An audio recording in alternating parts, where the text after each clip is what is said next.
You really have to get to know and understand people in order to either to be able to work with them in a better way, in a better capacity. Yeah. And the more you understand yourself and the more you understand the people that you love to work with or the people on your team or whatever that is, the better off your business is going to be, right? Because when you can understand, okay, there's something inside of this person that bothers me. What is that? And what am I dealing with inside of that? Or when you're in a leadership position, what makes you even content creation, what makes you shy away from that? Understanding that. And I'm not saying that everything is deep childhood trauma, but understanding that of yourself and understanding where things come from can be a really good way to then move forward from that.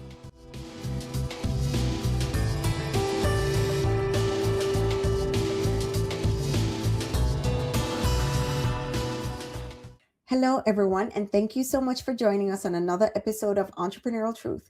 On today's show, we have Kassandra Arsenault with us. Thank you so much for being here today. Yes, thank you so much for having me. Can you tell our listeners a little bit about who you are and who you serve? Absolutely. So my name is Cassandra. I'm the owner and founder of Connect. I help entrepreneurs feel more comfortable and confident with social media. So social media can be a big marketing piece, and a lot of people didn't grow up with social media. And so I'm here to help my clients just feel more comfortable online and be able to connect with their audience more authentically and show up as themselves so that they don't feel like they have to perform all the time or show up all the time. So I help entrepreneurs just with all things social media. Awesome. Awesome. All right. Let's dive right in. How do Yeah. you help an entrepreneur that does not want to show up, like show their face online? That Yeah. is one of the biggest ones. Absolutely. So there's a couple different things. Um, a lot of times there's a block inside of that. So I always ask my clients, what is the reason why you don't want to show up online? What is the reason why you don't want to show your face?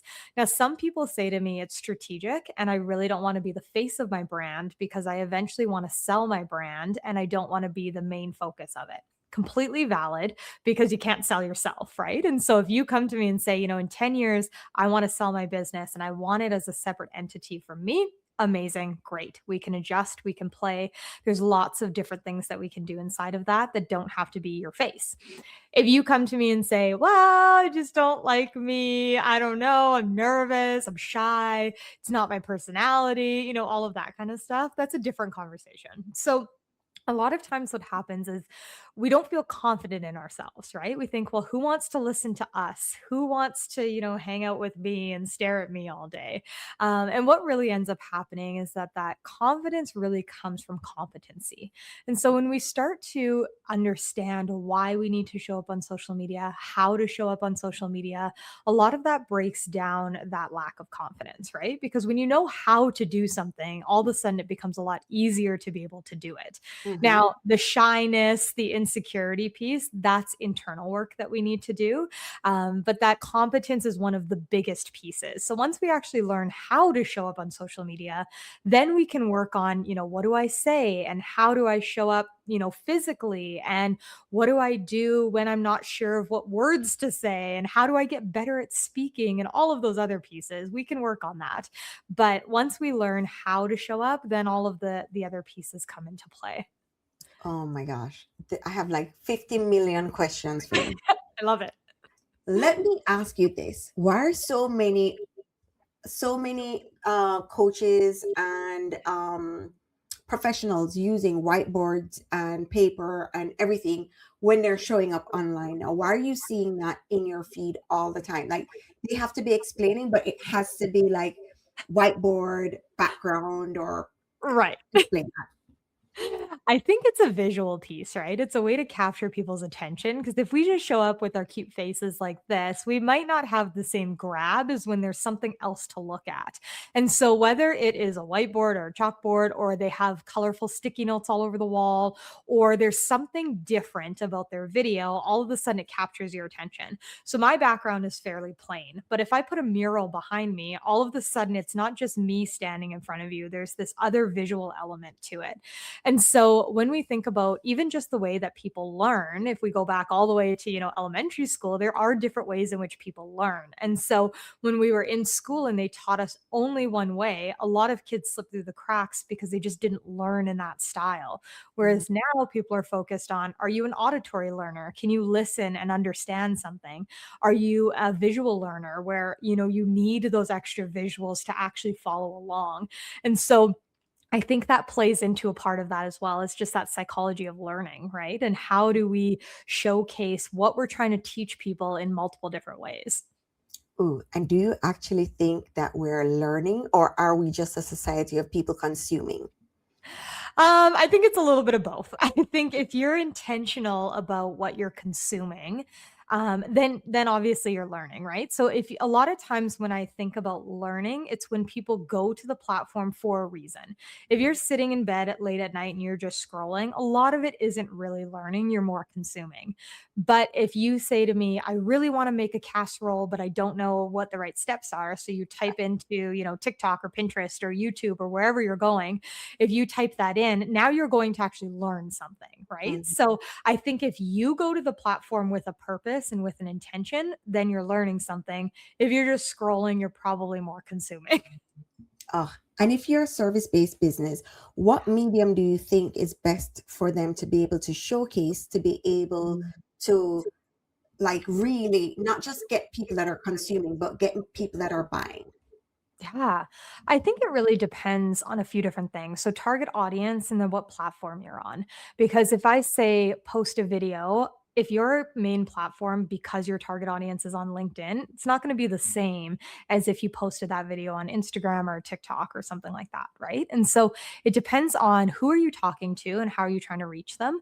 And then the second thing is really what kind of content do you actually love creating? Because, yes, strategically, I can sit here and say on Instagram right now, carousels are actually doing really well. But if you say to me, I hate carousels and I really love video, and that's where I get a lot of traction and a lot of my audience connects with me through video creation, amazing, do that. If you really love that and your audience is actually converting that way, do that. But if you notice that your audience is kind of sticky or they're not really engaging with you, or you don't feel comfortable on video yet, and every time you make a video it's really awkward and you're like, oh, I don't know if I should post this, then maybe we should do some different strategies to build up in other areas. So it really just depends on where you are and who your target audience is, and then after that, what do you actually like creating? Oh, oh. And how do you find that AI is affecting how people are showing up right now? Amazing question. This is such an interesting conversation. And I mean, even just when this podcast releases, it's going to be a different conversation.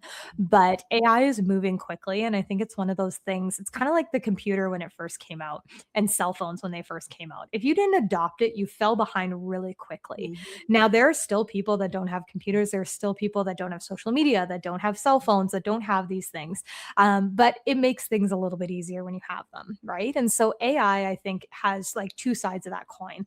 There is the sustainability side and the ethical side and all of these things. But then there's also, what is it doing for good and how are we creating with it?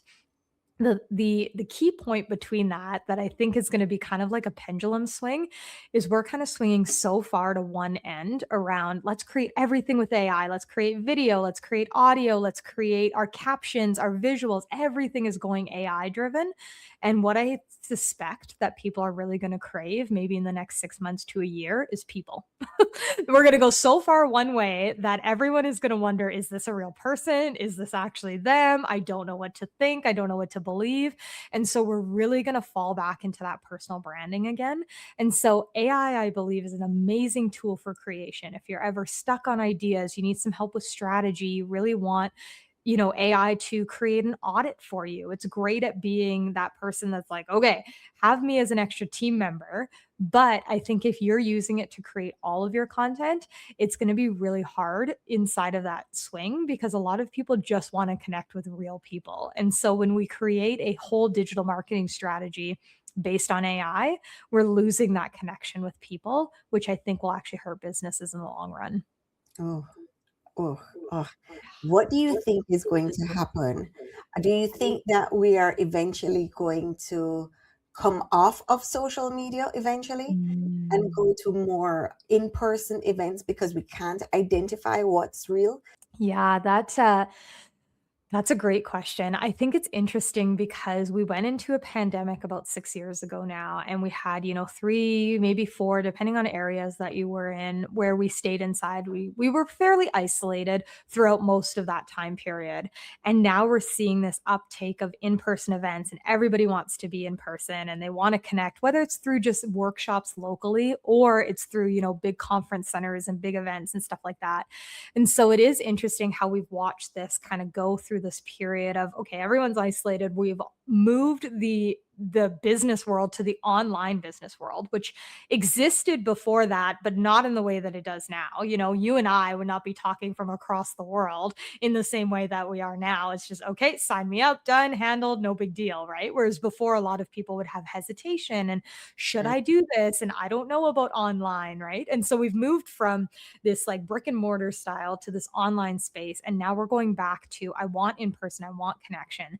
And so when we bring AI into that conversation, I think it is going to have a factor in that where people really desire that in person connection. They really desire the face to face conversation. And mhm, so when we talk about AI and it's going to replace all of that, I think it's really going to, like you said, kind of go back to we want people. We really, mhm, social media is meant to be social and it's meant to connect. And so do I think that there will be no social media? No. I do think the platforms will change. I think the content will change. And there might even be a new platform that comes out of all of this. mhm, mhm. I think at some point they're going to just label everything that's AI and you're going to be I hope forced to so. label it. So people actually know who the real content creators are that are showing up. And I think because it's moving so fast, they haven't caught up to that yet. But I believe that people are going to start demanding it. Yeah, and I think you should get rewarded for creating content authentically, right? And not to say that AI isn't authentic, but in the essence of, if you're putting the work in to show up and to be present and to create the video and be outside of your comfort zone and do all of those things, I do think that that should still be rewarded. And I do think that that's actually what people desire. And so, yes, I do hope that they're able to kind of keep up with how much AI content is getting put out there. And not because I want to say that AI is bad, because it does help and there are so many benefits to it. If you're a person who hates, video creation, it's a great opportunity to now have video creation of yourself. Mhm, But I think that, sometimes people want to get rich quick. They want to create a brand really quick. They want to do things that are going to be monumental without the actual person connection. And I think staying social on social media is important. mhm, mhm. It is. It is. It is definitely important. How do you find that your clients are converting the content they're creating to actually monetizing their business? Yeah. So I think that what people tend to think of when they think of social media is okay, when I get on social media and I create and post my content and do all the things, the clients are going to come running. I'm going to have this $1 million business. Okay. But, the reality of what that looks like is when you think about social media, what are you actually doing with the people that are on social media? Because, yes, you may, have a product, you might have an email list, you might have all these things, but what you're actually doing is bringing people from social media and then funneling them into something. So if you say, "Hey, I have clients off social media," great, but they didn't pay you through Instagram, right? They paid you through a website, they paid you through a payment portal, they're paying you for something. So when you think about your business and when you think about how you've set that up, you want to make sure that you're funneling people in a direction. So, yes, you have the people that come in through social media. And then what happens to them? Do you connect with them and make conversation with them and keep them in your DMs and keep them active? Do you bring them over to an email list through a freebie or a funnel system? Do you sell them? Is it someone, that you have a warm lead and now you're selling them into a program or a service or whatever that is? We think that on social media we have 1,000 followers, 15,000 followers, whatever it is, but the reality is what does that actually translate to when it comes to business? Because you could have 15,000 followers and not make a dime, and Mhm, that's not going to be good for your business. So think about where you're bringing those people once you have them engaged on social media. Where are they going? What are they doing? How are you bringing them into your business? Because your content can be really juicy, and that's kind of the hard part, right? Once you kind of have that sweet spot of really good content, now you need to figure out, okay, once I have the good content, how am I bringing people into my business? Because good content isn't actually going to sell anything. You have to be that in between piece where you can show people the next steps, give them what they need, give them the resources so that they actually move into your business. Oh, listen, I love everything that you're saying. I feel like sometimes in our business, we have the marketing company, and then we have the AI automation. But I feel Mhm. like we are always pulling teeth to get the Mm, person to do the thing that you're asking them to do in order to propel their business. How are you handling that? yes. My favorite clients are the ones that are actually enthusiastic about social Oh, media still, absolutely. right? When Absolutely. they come to me and they say, "I have all these ideas and I wanna do all these things," I'm like, "Amazing, I love that." And, when I ask them, "Do you like video?" They're like, "Yeah, I'm good for video." Great. But there's, the majority of my clients are the people that are burnt out, they're exhausted, they're tired of social media, they've been spinning their wheels, they're saying, "I've done all these things, nothing is working." And so what I think really comes down to is me taking the load off of them so that they feel more creative. So oftentimes what happens is once we kind of build out a strategy, we focus on the goals, we say, okay, like what does this really look like? What's sustainable? What makes sense for where you guys want to go? And I build out all of the content. So I kind of take off that piece Mm, for them. All of the sudden, 2 months in, they start to come to me and say, "Hey, I want to create this video. What do you think? Should I try this? What do I do about that?" They have the ideas because they need the space, and this is something I will live and breathe by. You need space for creativity. mm, If you're trying to push it out of a pinhole, it's never going to be good. You're not going to be happy with it, and it's not going to convert, and people can tell that, right? mhm, So I was trying to create a content calendar this last week and I was stuck. I had the visuals. I was like, okay, these are good. I like this. The flow looks really good, but there was two more pieces that I needed with it and I just couldn't. The one that I had created, I put it in. I thought, no, I don't like that graphic. I don't like that visual. Like there's something off about this. And so I took a step back. I just closed my laptop. I said, you know what? I've been working on this for a few hours. There's something missing, but I don't know what it is. And it took me 3 or 4 days to come back to that, where I went for a walk over the weekend and I read a book and I just gave myself some space. I came back to it and was able to plug something in. But if you're trying to pressure and push yourself to be creative, it's really, really difficult to hold that sustainably. And so when you can offload some of that stuff and you can say, okay, what is causing me actual stress in my business? Whether it's the social media, maybe it's the accounting part, right? Maybe it's the bookkeeping that every mhm, time you sit down and you think, why do I have to do this? This sucks. And it takes me 10 hours to do it when it can take somebody else 2 hours to do it. There's something inside of your business that's blocking that creative energy. And so once you can kind of get rid of that or offload that piece, then all of a sudden a lot of that creative energy comes back because you allow space for it in a different way and it's not a pressure system anymore. oh, oh. And I want to touch a little bit on your journey to Mhm. doing what you're doing. What Yeah. led you to this career path? Ooh, okay. So initially, I thought I was going to be a psychologist. I went to school in high school after I went to university um, as a psychologist. So I went into my undergrad in psychology. Halfway through, I really wanted to be intentional about the electives that I chose. So every semester, you could choose an elective, and I wanted to choose something that I didn't know anything about. And so, I did a cooking class and I did there was a bunch of different things, right? And one of them was business management. I don't come from a background of entrepreneurs. I don't come a background of like business owners at all. Nobody in my life owns a business. And so I thought, that would be interesting to learn the ins and outs. And so I went into that course, loved it, said, okay, I think I need to do something in marketing, something in business. I don't know what it is, but I think that's what I need to do. Finished my undergrad, moved into a college setting where I did business marketing.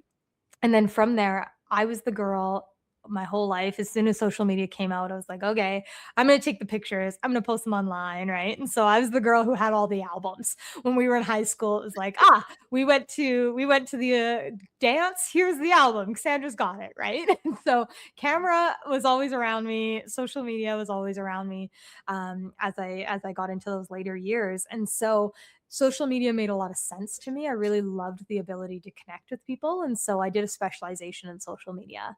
After that, I joined a internship where I learned about a small business and how marketing could help them. And I had a lot of free reign inside of that business on like what I could do and what I wanted to do and try and experiment with things. And so once I came out of that, I said, I really want to help more businesses do this because I can see how effective social media can be when you have the background and the strategy behind it. A lot of people think of social media as throw spaghetti at the wall, hope something sticks. But there is strategy that goes into it. And so when you have those pieces in place, then all of a sudden the spaghetti starts to stick to the wall a lot more often. And so that's why I built my business. And that was 6 years ago that I did that. And so completely, finished my internship. They asked me to sign another contract. I said, no, I think I'm going to do this for more people. I want to, you guys have really inspired me, but I want to do this in a different way. So I quit that, closed my life down basically for 3 months, built the back end of the website and, what packages I want to offer, did a lot of market research because I'd never run a business. I never really knew any of the ins and outs of what this looked like.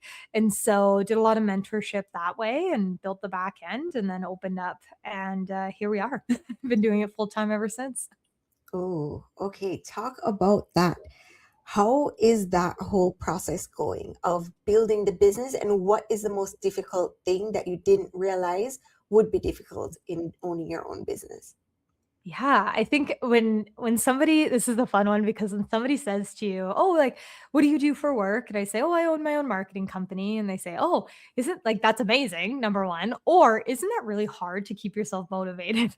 And I never really thought about it before because again, I didn't have this background of entrepreneurship. And so I just thought, well, you go into business, you love your business, you do the work, right? But what I think I had to learn, and probably around my second year, I really had to like double down was what does this actually look like day to day, right? Am I a person who is going to lay on the couch and hang out and go for coffees and do all the things and, work at night until midnight and think I'm not getting any sleep? Like, what is my life actually going to look like inside of this business? And so I started to treat it like a 9 to 5. I would actually get up and go to work, even if I didn't have client work necessarily. There was always something to work on, right? Whether it Mhm. was my bookkeeping that I was avoiding, or it was my social media posts or email lists, or like what was I doing behind the scenes? That creative energy piece. A lot of people will say, oh, but you go to yoga at noon. Yes, because I need to move my body. I've been sitting at a desk all morning. I need to move my body. I need to stretch. I need to do things to bring back that creative flow for the afternoon.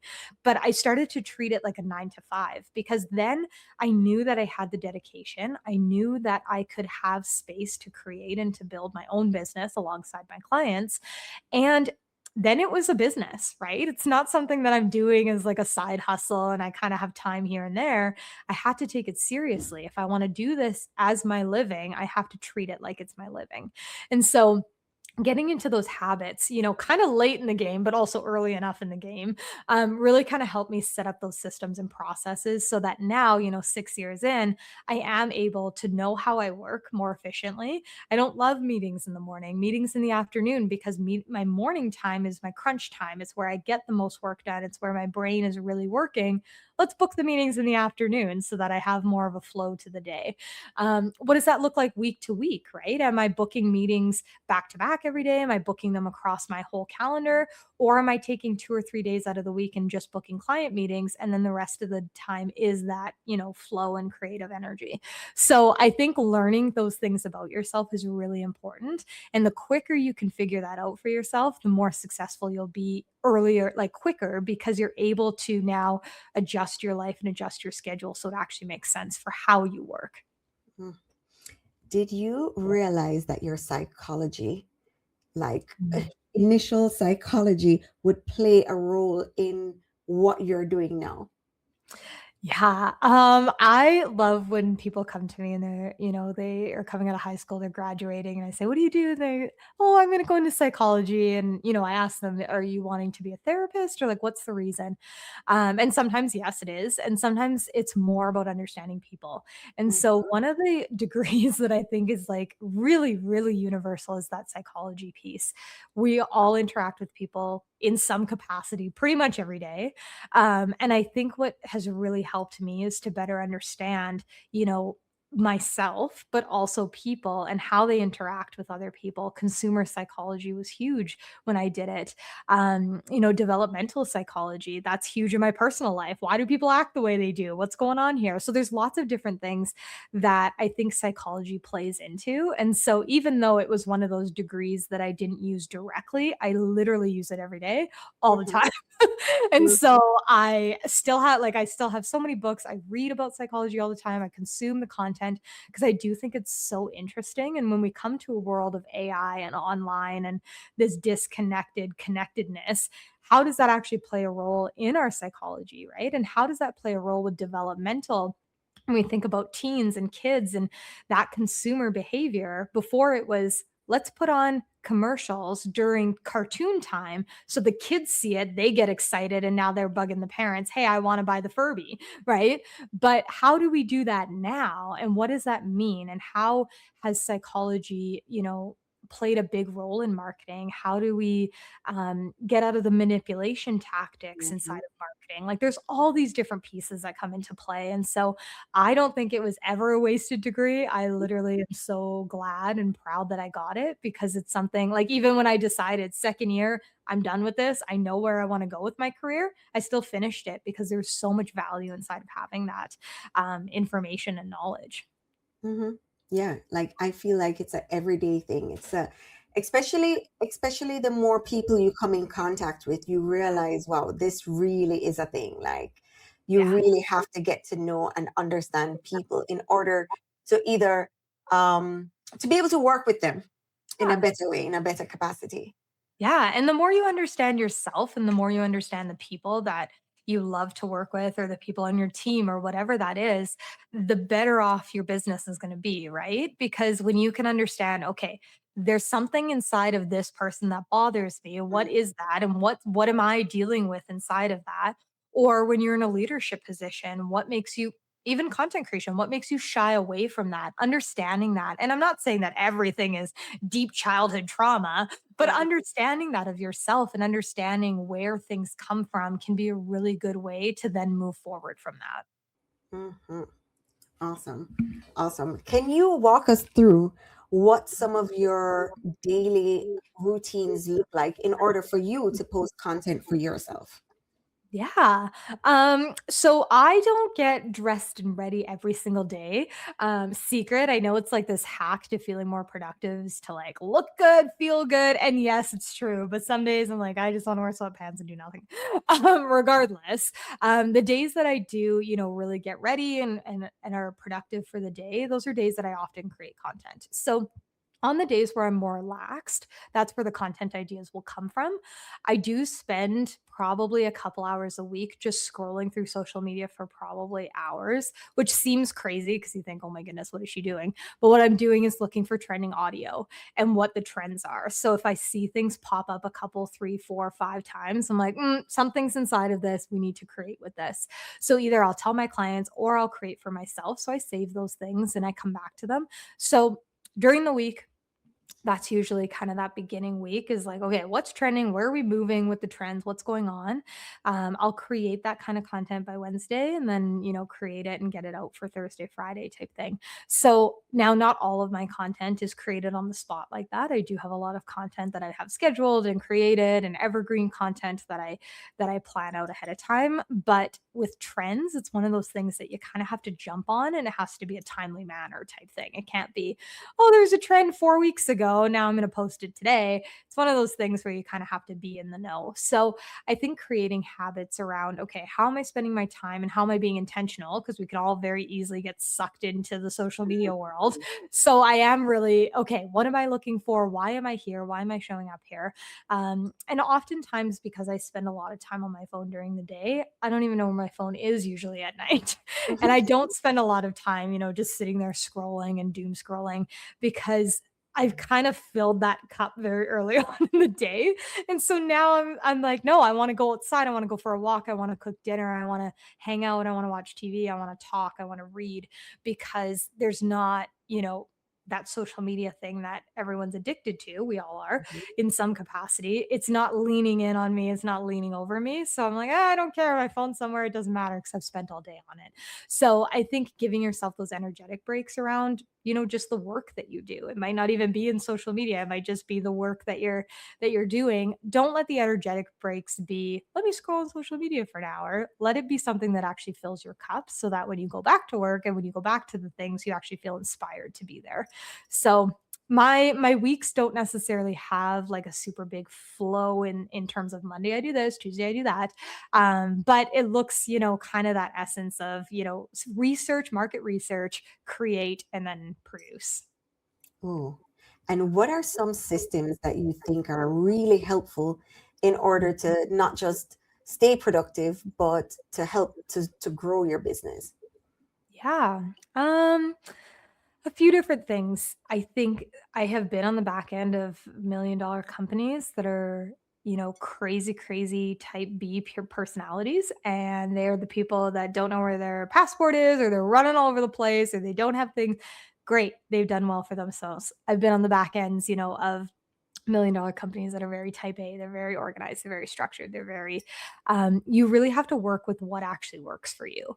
So if you are, a type B person and you're very like, I don't know what the right word is. I'm gonna say fluffy. That's not the right word, but like fluffy and airy, and you don't have this like really big masculine structure.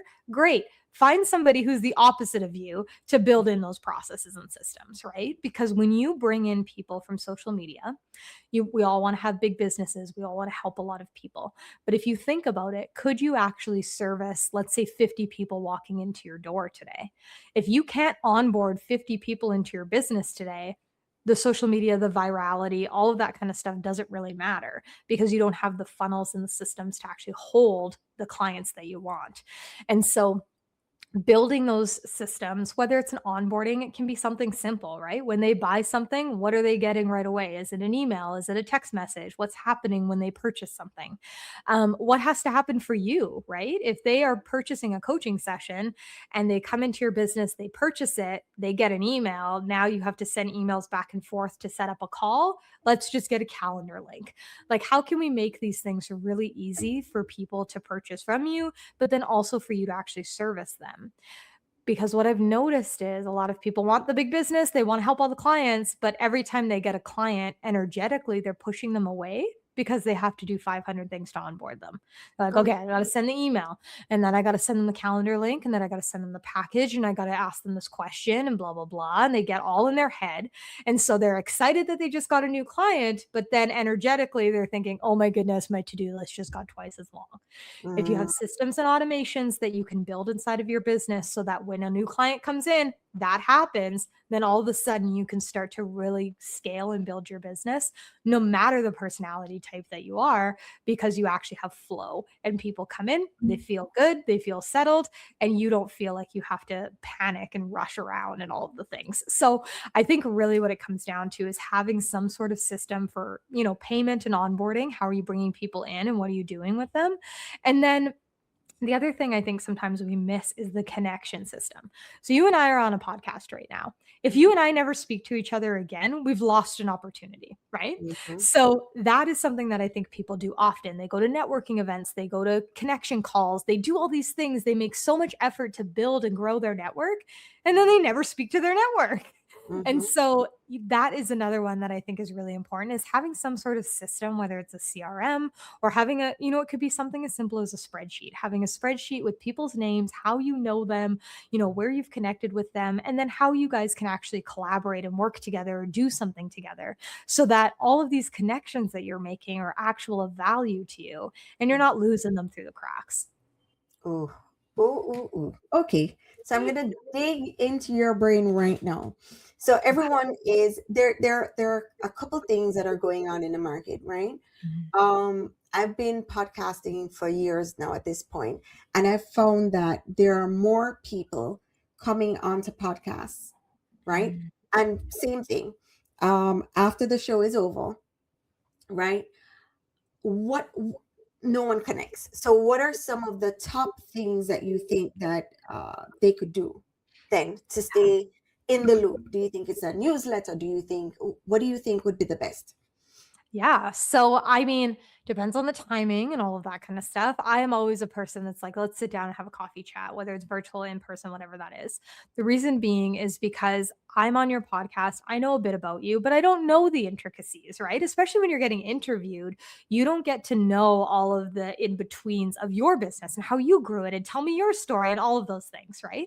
And so, if I knew you all the times that you've podcasted, I might know that. But if I'm meeting you, for the first time, like this, but I'm also, you hopefully have done some research, everybody, on where you're showing up. But, if you don't get to have that back and forth conversation, then you miss that opportunity to actually connect with the person. They might know a lot about you, but you don't necessarily know a lot about them. And I've done that through podcast hosting as well. And so what I love to do is just send a message later on and say, hey, that was so great. Thank you. Blah, blah, blah. You give the information, but also, hey, if you have time for a coffee chat, let's set up 15, 20 minutes, half an hour, however long you want, and just sit down. I'd love to hear more about your journey and your story so that it gives you that personal connection.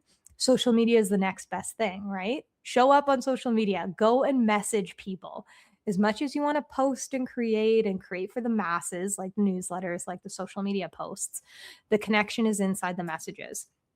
Go message people, talk to people that follow you, talk to people that engage with you. If they posted something or they commented something, actually, go back and forth with them, ask them a question, get to know them more. That can be really easy. And I think a lot of people, they want to talk to everybody, but they don't really want to have conversations with everybody. And that's the difference, right? So if you can go out on social media, or you can go out, whether it's through coffee connections, or social media is a little bit more accessible, I think, for a lot of people, spend some time in your DMs. My favorite thing is a voice note. If you send me a voice note, love it. I'm always going to send a voice note. Usually because it's quick, it's easy, but it's also so that I can hear your voice and I can hear what you sound like and I can hear your personality. And, if you're trying to make a joke, a lot of times jokes get very confused in text message, right? But if I can laugh in that message, you can hear me. And so I think a lot of times we just get so caught up in, we have to build the business and we have to build all these structures and systems and all of that kind of stuff, but we forget that there's people on the other side of the business. And so when you can connect with the people and you have the systems and structures to hold it, that's when that scaling process happens. And that's when that magic piece happens. Wow. When you have clients that have it, I don't want to say all the way figured out, but Mhm. figured out, and their business is scaling, Yeah. what are some of the key things that you notice about their business, or patterns that you can identify and say, hey, listen, they're on the right trajectory with both incorporating their social media and everything? Like, what are the things that you're noticing that they have in place? Yeah. Few different things. They are usually fairly quick to move. I think sometimes as business owners, we hold back and we wait until everything's perfect and we're not sure and blah, blah, blah, and we second guess ourselves, right? Like we do these things. When I see people scaling, they are quick to move. They have an idea, they implement, they get the sales page up, they do the things that they need to do, and then they're gone. And what I think sometimes happens is we get in our way because we think, well, who's going to buy it? And blah, blah, blah, and this and that. But if you have a warm audience, if you're confident in yourself, if you know the value you provide, those things kind of, you don't really think about who's going to buy it. You have buyers in your audience. You know what's going to happen. So I think being quick to move. Now, not flailing around and not having an end direction, right? Sometimes people are quick to move in 500 different directions. Make Mhm. sure you have that end goal in mind and you're moving towards that with what you're doing. I think a lot too is we put a lot of pressure on ourselves to have a certain amount of following in order to have credibility, right? We say, well, Mm. when I reach 10K, then people will take me seriously. Or when I reach 10 years in business, then people will take me seriously. Or when I'm 25 years old, then people will take me seriously. Whatever it is, right? We have so many numbers that we attach to our value. That's got to go. That has got to go. You can have 1,000 people and make six figures. You can have 10,000 people and make no money. What Mm. you really need to focus on is the value that you're providing people. So, how are you giving them value, but also how are they seeing themselves in your business? When you can hack the system, so to say, so that people actually see themselves in the work that you do, in the clients that you service, in the results that you get, that's when they start to actually engage and convert. Because yes, you can give them all the information in the world, but if they don't see themselves inside of your business is just an information system. It's kind of like Google, right? Google provides us information. We don't see ourselves inside of Google. We're not like, oh yeah, Google really understands me. No, Google's kind of black and white. They're saying, here's the Mhm. facts, here's what you need to know. But when you can emotionally connect with people and have them understand themselves inside of what you're doing, all of the sudden, now people are saying, oh, I want to work with you because you get me, right? It's having that friend on the couch that says, yeah, I've been there. I've struggled with this, and this is how it relates to what you're going through. Oh, finally, you get it. You understand what I'm going through. Now we have a different connection. Now we're immediately going deeper because we both have an understanding of that surface level piece. So, when you can connect people on a deeper level, when you can move quickly, and you have an understanding of your finances. A lot of people leave this one because they're like, oh, yeah, I'll look at it later, right? I'll get there later. If you understand where the cash flow is and out of your business, that's super, super important because then you can hire quickly. You can get people into your business. When you need the help, you're no longer looking to say, okay, well, my business is scaling and now I need help. It's I need help so that my business can scale. And when you know your numbers, you know your finances, you can better understand what that looks like, right?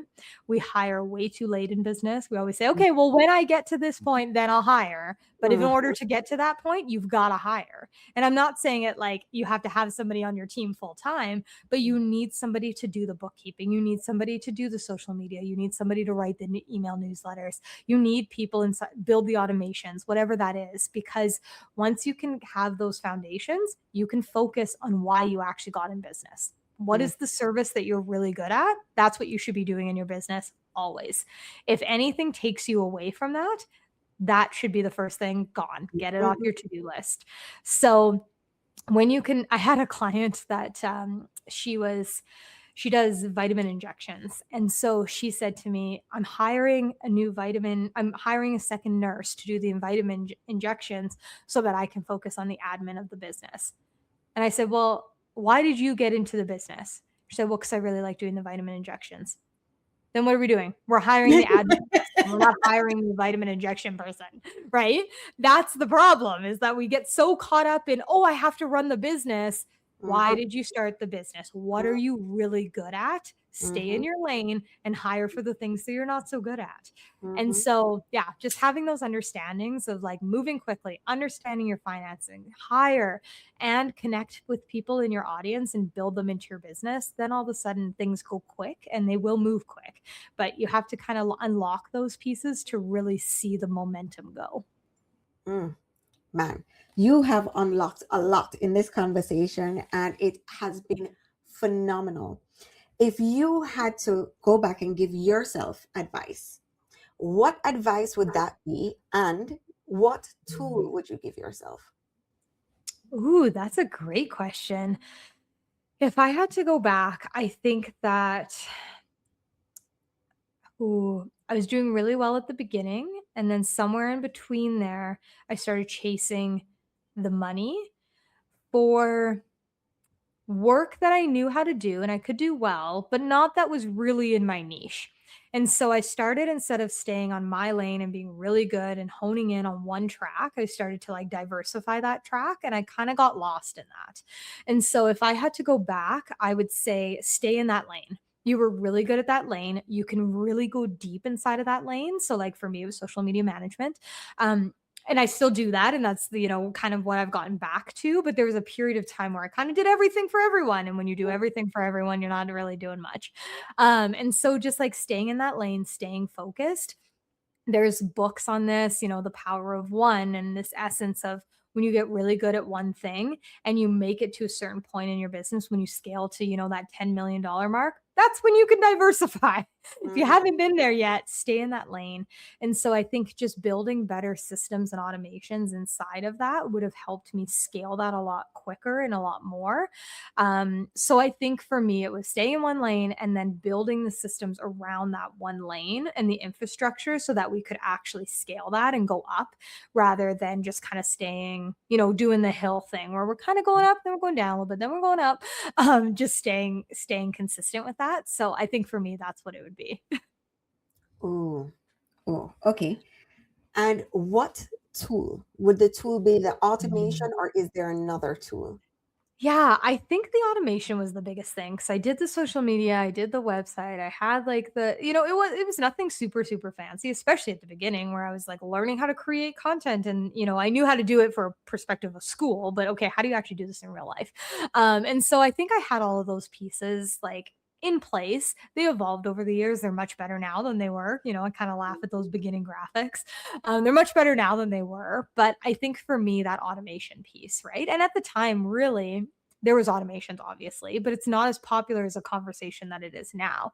Right. And so really learning those pieces early on to say, okay, when I get a new client, what does that look like? Because I was doing it all manually, right? Write the contract, send them the contract, write the invoice, send them the Mhm. invoice, write the letter or the introduction email, send them a calendar link, like those pieces. If I could have had that all automated from the beginning, I could have onboarded a client in like 20 minutes. Everything could have been Mhm.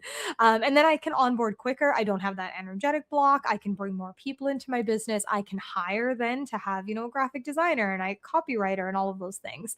But I needed that kind of in funnel to be able to build that. So I think for me, having those automations in place in whatever way you can. Now, I don't think you Right. should automate your entire business and have, Right. unpersonalized messages going out and stuff like that. But I think if you can automate a lot of the pieces that you're just repeating and doing mundanely, do it. Oh, oh. Cassandra, this has been a rapid fire, amazing podcast. Where can they find you? Thank you. Thank you so much.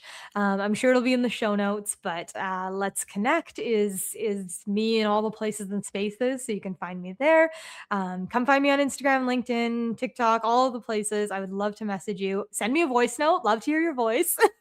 And as always, if you have any questions, thoughts, comments, if you've tried something and it's worked really well, or you've experimented with something, I always love to hear it because I think sometimes when you're in the work so much, you miss the opportunities to have those conversations, right? And so if there's anything that you want to share, I'm always open for it.